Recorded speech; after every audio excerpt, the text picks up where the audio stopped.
Many things for the musical arts have changed drastically due to the coronavirus. But even with all of these problems, one group that isn't letting the coronavirus affect them is the Floyd Central Symphony Orchestra.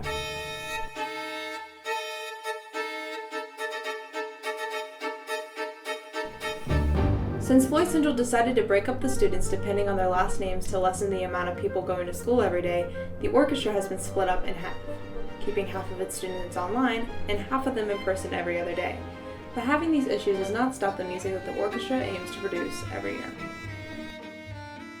Well, it creates some unique challenges when you consider how we've rehearsed music groups for, well, several hundred years at this point. In our advanced orchestra, it's a challenge for the kids that are at home because they're looking at all this through a screen. There's latency issues, and their job is mainly watch the screen, listen to the orchestra, and keep up.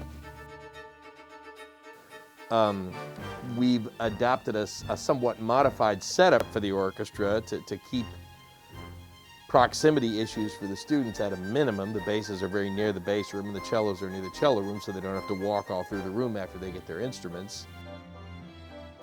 And it's very different.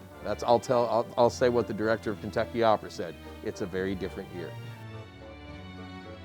I think we'll come back in a really strong way when this is over, because honestly, the group of kids that I have period 7 right now may very well be the most talented advanced orchestra I've ever had at the school in my 35 years here. What America's arts community looks like, what it looked like a year ago, and what it's going to look like next year may be very, very different.